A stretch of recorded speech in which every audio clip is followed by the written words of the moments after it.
Hello friends, welcome to the black bird channel. आज 8 जनवरी 2020 है। Daily current affairs को बिना देर किए शुरू करते हैं। क्वेश्चन नंबर 1 है लासी वेव 1 रिपोर्ट 2020। लासी वेव 1 रिपोर्ट 2020 जो हाल ही में रिलीज़ हुई है वो किस से रिलेटेड है? तो ऑप्शंस हैं स्पेस वेव से, ओमनी डायरेक्शनल वेव से, longitudinal database of older population, old population के डेटाबेस से रिलेटेड है, या अंडर वाटर कम्युनिकेशन से। तो सही उत्तर है longitudinal database of older population. ये जो लासी है इसकी फुल फॉर्म है लॉन्गिट्यूडनल या longitudinal ageing study in India. ठीक है, ये एक सर्वे है या रिपोर्ट जारी की है स्टडी के बेसिस पे, और ये भारत की तो पहली और विश्व की सबसे बड़ा एक सर्वे है जो कि एक बेस प्रोवाइड करता है जो नेशनल लेवल और स्टेट लेवल के प्रोग्राम्स और पॉलिसीज़ बनते हैं ओल्ड एज पीपल या एजिंग पॉपुलेशन के लिए। तो India's first and world's largest survey या study designed for making state and center level programs and policies. State और सेंट्रल लेवल के प्रोग्राम और पॉलिसीज़ बनते हैं फॉर एजिंग पॉपुलेशन के लिए, उसकी सबसे बड़ा सर्वे है ये फॉर एजिंग पॉपुलेशन। ठीक है, तो longitudinal database of older population ये है। उसके अलावा इसमें जो लासी ने है ना 4 डोमेन्स को कवर किया है, 4 डोमेन्स को। वो 4 डोमेन्स क्या क्या हैं, मतलब किन किन बातों को ध्यान में रखा है? पहला तो हेल्थ, दूसरा health care and health care financing, health care कैसी होती है और उसकी फाइनेंसिंग कैसे होती है, फाइनेंसिंग, हेल्थ केयर एंड उसकी फाइनेंसिंग, इकोनॉमिक और सोशल, ये 4 डोमेन्स को इसने कवर किया है। इसके बाद में अब ये गवर्नमेंट ऑफ इंडिया का इनिशिएटिव है ताकि एल्डरली पीपल की बेटर हेल्थ का ध्यान रखा जा सके। अब इसमें जो आंध्र प्रदेश है, आंध्र प्रदेश ने टॉप किया है सबसे ज़्यादा, जो जिनकी लो विज़न वाले लोगों की जो संख्या है, लो विज़न हाईएस्ट, सबसे ज़्यादा लो विज़न वाले लोगों की संख्या आंध्र प्रदेश में है। इसी तरह यूपी की बात करें तो यहाँ ब्लाइंड पीपल की, ब्लाइंड हाईएस्ट, उनकी परसेंटेज संख्या हाईएस्ट है। और ये दोनों जो कैटेगरी ली है ये 60 ईयर्स एंड अबो की कैटेगरी ली है, 60 साल और उससे अबो की कैटेगरी में आंध्र प्रदेश और यूपी। आंध्र प्रदेश लो विज़न और यूपी ब्लाइंडनेस में। इसी तरह 45 और अबो की कैटेगरी एक बनाई है, उसमें जो न्यूट्रिशन पे बात करी गई है तो उसमें छत्तीसगढ़ अंडर न्यूट्रिशन में टॉप पे है। अंडर न्यूट्रिशन मतलब कम मिल रहा है न्यूट्रिशन 45 और अबो एज के पीपल में। और चंडीगढ़ की मैं बात करूं तो यहाँ ओवर न्यूट्रिशन सबसे ज़्यादा है, ओवर न्यूट्रिशन जिससे कि ओबेसिटी, मोटापा आता है वो है। तो छत्तीसगढ़ में अंडर न्यूट्रिशन और चंडीगढ़ में ओवर न्यूट्रिशन सबसे ज़्यादा। इसी तरह वो 45 के लिए है, आंध्र प्रदेश यूपी का जो विजन्स का है वो 60 एंड अबो के लिए है। तो ये था लासी वेव 1 रिपोर्ट 2020। क्वेश्चन नंबर 2 पे बढ़ते। क्वेश्चन नंबर 2 है world's first double stack container train has been started between which stations. जो विश्व की पहली डबल स्टैक कंटेनर ट्रेन है वो कौन से स्टेशंस के बीच चली है? तो ये हाल ही में इनॉग्रेट किया गया है प्रधानमंत्री जी द्वारा एक 306 किलोमीटर लंबा एक डेडिकेटेड फ्रीट कॉरिडोर, जो वेस्टर्न डेडिकेटेड फ्रीट कॉरिडोर है WDFC, उसी के अंतर्गत अटेला से किशनगढ़, अटेला हरियाणा में है और किशनगढ़ राजस्थान में। इसके बीच 1.5 किलोमीटर लंबा कंटेनर ट्रेन चलाई गई है। 1.5 किलोमीटर लंबी है ये, अपने आप में काफ़ी लंबी ट्रेन है और ये विश्व की पहली डबल स्टैक ट्रेन है, कंटेनर ट्रेन है। और ये जो मैं बता रहा था कि वेस्टर्न डेडिकेटेड फ्रीट कॉरिडोर जो है WDFC, ये यहाँ से न्यू रेवाड़ी से न्यू मदार, यानी हरियाणा से लेकर के राजस्थान में न्यू मदार सेक्शन है, उसके बीच 306 किलोमीटर लॉन्ग ये सेक्शन है, वहाँ ये चलाया गया है, स्टार्ट किया गया है WDFC। और इस जो वेस्टर्न डेडिकेटेड फ्रीट कॉरिडोर, इसके फुल फॉर्म मैं बता देता हूँ, वेस्टर्न डेडिकेटेड फ्रीट कॉरिडोर। नाम से आप समझ सकते हो वेस्टर्न यानी पश्चिमी साइड है, डेडिकेटेड यानी स्पेसिफिकली किसी चीज़ के लिए, फ्रीट यानी माल भाड़े, उसके लिए कॉरिडोर बना है जिसमें सिर्फ जो मालवाहक गाड़ियां जो होंगी, माल गाड़ियां वहीं चलेंगी, पहली चीज़। और इस WDFC का जो उद्देश्य है, एम जो है वो ये है कि जो वेस्टर्न साइड में जो पोर्ट्स हैं जैसे कि कांदला, दहेज, मुंद्रा, पीपावाव, ये सब ये पोर्ट्स हैं वेस्टर्न साइड के, इन सारे पोर्ट्स में ईज़िली इन तक सामान पहुंचाया जा सके, वहां से लाया जा सके, ये मेन एम है इसका जो WDFC का जो बनाया गया है। बाकी ये जो first double stack container train ये चली है अटेला से किशनगढ़, ठीक है, अटेला से किशनगढ़, आंसर डी है इसका। अगले क्वेश्चन पे बढ़ते हैं। World's largest floating solar energy project is being constructed in which state. तो विश्व का सबसे बड़ा फ्लोटिंग मतलब तैरता हुआ सोलर एनर्जी प्रोजेक्ट कहाँ, कौन से स्टेट में चलाया गया है? तो ये अंडर कंस्ट्रक्शन है, ये मध्य प्रदेश में है, मध्य प्रदेश के खांडवा ज़िले में है, खांडवा डिस्ट्रिक्ट में है। और खांडवा डिस्ट्रिक्ट में ओमकारेश्वर डैम है नर्मदा नदी पर, वहाँ 600 मेगावाट का ये प्रोजेक्ट है, 600 मेगावाट का ये प्रोजेक्ट है। और ये पावर जनरेशन इसमें 2022-23 में पावर जनरेशन स्टार्ट हो जाएगी। और ये मध्य प्रदेश राज्य में बन रहा है। विश्व का सबसे बड़ा फ्लोटिंग सोलर एनर्जी प्रोजेक्ट है, खांडवा डिस्ट्रिक्ट, ओमकारेश्वर डैम, नर्मदा नदी। ये सारे क्वेश्चन इंपॉर्टेंट है, जिला इंपॉर्टेंट, राज्य इंपॉर्टेंट, डैम का नाम इंपॉर्टेंट और नर्मदा नदी इंपॉर्टेंट। 600 मेगावाट का ये प्रोजेक्ट है। अगले क्वेश्चन पे बढ़ते हैं। India's first urban cooperative bank, Bharat का पहला अर्बन, इसको मैं UCB से डिनोट करूँगा, cooperative bank to convert into small finance bank, small finance bank में बोलूँगा SFB, small finance, under voluntary transition scheme. तो RBI ने एक वॉलेंट्री ट्रांजिशन स्कीम लॉन्च की थी जिसके तहत जो भी UCB थे यानी अर्बन कोऑपरेटिव बैंक्स थे उनको स्मॉल फाइनेंस बैंक यानी SFB में कन्वर्ट किया जा सकेगा। वो वॉलंटरीली चाहे तो कन्वर्ट हो सकते हैं। तो ऐसा कन्वर्जन वाला पहला जो अर्बन कोऑपरेटिव बैंक है वो कौन सा है, सवाल ये है। तो सवाल का आंसर है Shivalik mercantile cooperative bank, SMCB। Shivalik mercantile cooperative bank पहला बैंक है जो UCB से, अर्बन कोऑपरेटिव बैंक से SFB, स्मॉल फाइनेंस बैंक में कन्वर्ट हो रहा है, ठीक है, पहला है ये। और ये कन्वर्जन के बाद ये वर्क जो करेगा अप्रैल 2021 से ये as a small finance bank work करने लग जाएगा, ठीक है। तो Shivalik mercantile cooperative bank SMCB पहला कोऑपरेटिव बैंक है, अर्बन कोऑपरेटिव बैंक है जो स्मॉल फाइनेंस बैंक में जिसने इच्छा जताई है कन्वर्ट होने की, RBI स्कीम की जो है वॉलेंट्री ट्रांजिशन स्कीम जो है उसके तहत ये कन्वर्जन हुआ है। अगले क्वेश्चन पे बढ़ते हैं। Question number 5, who has been named as the head of a committee, एक कमेटी का हेड के रूप में किसको नामित किया गया है जो कि बनी है to protect the language, culture and land of union territory of Ladakh. Ladakh जो यूनियन टेरिटरी है, केंद्र शासित प्रदेश है, उसकी लैंग्वेज, उसकी संस्कृति और उसके क्षेत्र को प्रोटेक्ट करने के लिए कमेटी बनी है। उसके हेड कौन है? तो उसके हेड हैं जी किशन रेड्डी।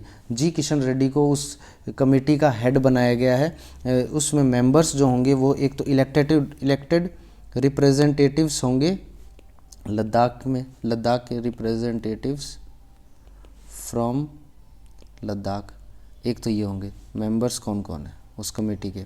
हेड तो जी किशन रेड्डी हैं, मिनिस्टर ऑफ स्टेट हैं, और दूसरे जो हैं वो हैं जो Ladakh autonomous hill development council है, Ladakh autonomous hill development council, इसके जो मेंबर्स हैं वो हैं Ladakh autonomous hill development council. Ladakh autonomous hill development council के मेंबर्स भी इसमें इस कमेटी में सदस्य होंगे। उद्देश्य ये रहेगा कि जो उसकी भाषा है, लद्दाख की भाषा, संस्कृति और उसके क्षेत्र को प्रोटेक्ट करके रखा जा सके। लद्दाख की मैं बात करूं तो लद्दाख के लेफ्टिनेंट गवर्नर कौन है? क्योंकि ये एक यूनियन टेरिटरी है तो यहाँ LG होते हैं। LG हैं श्री राधा कृष्ण माथुर। श्री राधा कृष्ण माथुर यहाँ LG हैं और कैपिटल लेह और कारगिल है, ठीक है। अगले क्वेश्चन पे चलते हैं। Who is set to become the first female match official in men's test match. पुरुषों के टेस्ट मैच में पहली महिला मैच ऑफिशियल कौन बनने वाली हैं? तो इसका जो सही उत्तर है वो है क्लेयर पोलोसाक। क्लेयर पोलोसाक पहली महिला हैं जो कि मेंस टेस्ट मैच में ऑफिशियल बनेंगी।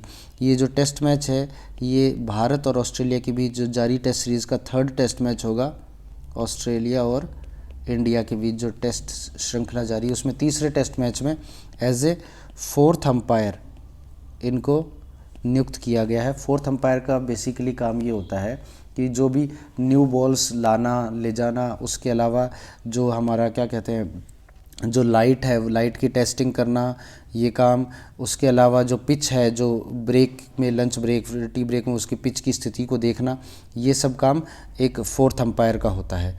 ठीक है। क्लेयर पोलोसाक की मैं एक बात और बता देता हूँ कि 2019 में विंड हॉक स्थान पर एक आईसीसी के इवेंट के मैच में मतलब पुरुषों के मैच में भी ये अंपायरिंग कर चुकी हैं फील्ड अंपायर के रूप में। तो आईसीसी के डिवीज़न 2 मैच में ये अंपायरिंग कर चुकी है। ये मैच नामीबिया वर्सेस ओमान हुआ था। नामीबिया और ओमान के बीच ये मैच हुआ था 2019 में विंडहॉक शहर में। तो ये उस टाइम ये फर्स्ट विमेन थी जो फील्ड अंपायर के रूप में जिन्होंने वर्क किया था आईसीसी के डिवीज़न 2 मैच में नामीबिया और ओमान के बीच। अब इन्हें पहला मैच ऑफिशियल जो पहली फीमेल मैच ऑफिशियल बनाया है मेंस टेस्ट मैच में क्लेयर पोलोसाक। क्लेयर पोलोसाक कहाँ से हैं? ऑस्ट्रेलिया से हैं। 32 वर्षीय क्लेयर पोलोसाक ऑस्ट्रेलिया से हैं। ठीक है। नेक्स्ट क्वेश्चन पे बढ़ते हैं। 7th क्वेश्चन है गवर्नमेंट ऑफ इंडिया और एनडीबी। एनडीबी क्या होता है? न्यू डेवलपमेंट बैंक है जो कि ब्रिक्स नेशन का बैंक है। 2014 में ये फाउंड हुआ था न्यू डेवलपमेंट बैंक। तो गवर्नमेंट ऑफ इंडिया और न्यू डेवलपमेंट ने एक लोन एग्रीमेंट साइन किया है। ये लोन एग्रीमेंट के अमाउंट मैं आपको यहीं बता देता हूँ। $646 मिलियन का एक लोन एग्रीमेंट है ताकि जो किस राज्य में रोड प्रोजेक्ट्स के डेवलपमेंट के लिए लोन एग्रीमेंट किया गया है तो गवर्नमेंट ऑफ इंडिया और एनडीबी के बीच है। तो सही उत्तर है आंध्र प्रदेश। आंध्र प्रदेश राज्य के 2 रोड प्रोजेक्ट्स हैं, उसके लिए भारत सरकार और न्यू डेवलपमेंट बैंक ने एक लोन एग्रीमेंट साइन किया। $646 मिलियन का लोन एग्रीमेंट है 2 रोड प्रोजेक्ट्स के लिए। बराबर रुपीज़ 323 मिलियन डाइवर्ट किए जाएंगे, इस काम के लिए यूज़ किए जाएंगे। अब एनडीबी की मैं बात कर लेता हूँ। एनडीबी जो है न्यू डेवलपमेंट बैंक, इसका जो हेडक्वार्टर है वो है शंघाई चीन में। शंघाई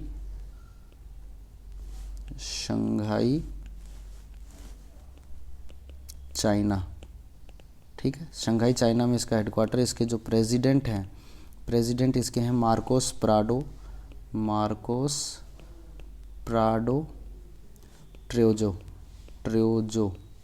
प्राडो ट्रेजो इसके प्रेसिडेंट हैं। ये ब्रिक्स नेशन का बैंक है। इस रोड प्रोजेक्ट जो एग्रीमेंट साइन हुआ है रोड प्रोजेक्ट का, उसका एम एक ही है कि कनेक्टिविटी को बढ़िया किया जा सके, मोबिलिटी को बढ़िया किया जा सके और ट्रांसपोर्ट की एफिशिएंसी को सुधारा जा सके आंध्र प्रदेश राज्य में।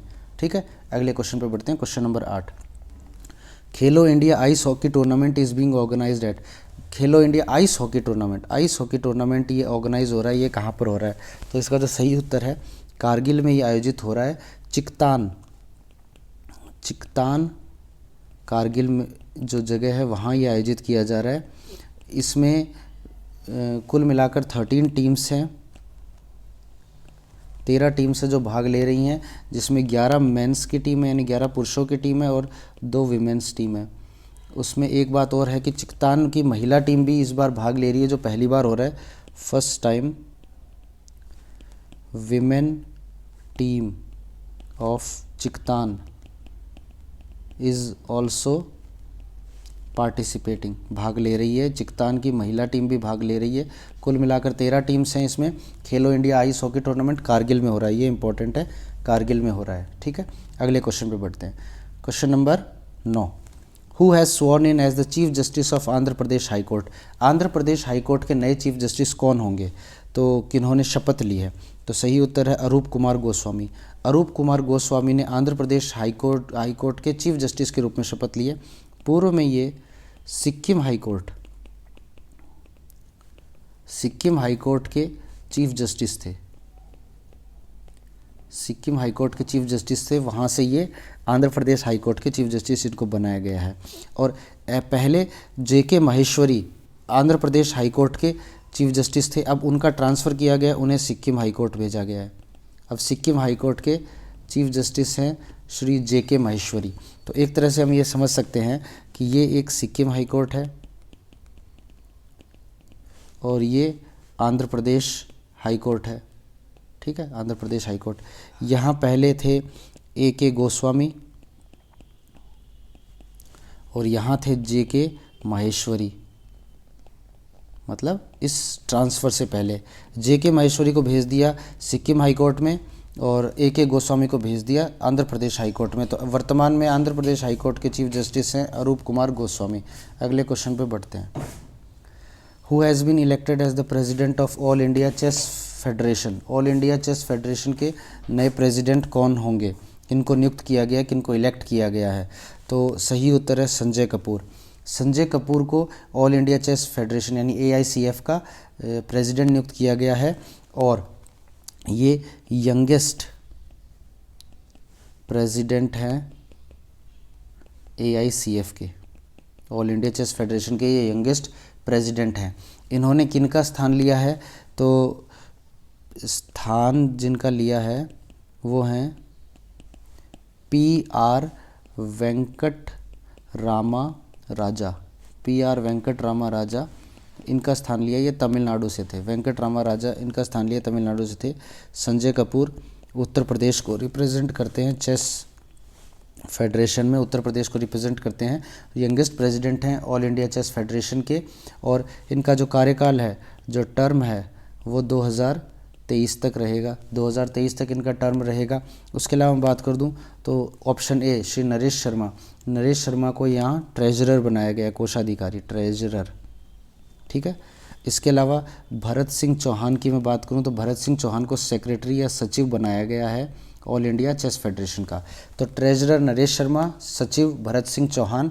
ये ज़्यादा इम्पोर्टेंट नहीं है, सबसे इम्पोर्टेंट इसमें एक ही है कि जो संजय कपूर हैं उनको प्रेसिडेंट बनाया गया है ऑल इंडिया चेस फेडरेशन का, जो कि यंगेस्ट प्रेसिडेंट है in the history of All India Chess Federation. उन्होंने सक्सीड किया है PR वेंकट रामा राजा को। Thank you, have a nice day. Hope video आपको अच्छा लगा है, अच्छा लगा होगा तो शेयर कीजिए, लाइक कीजिए और कमेंट कीजिए। Thank you.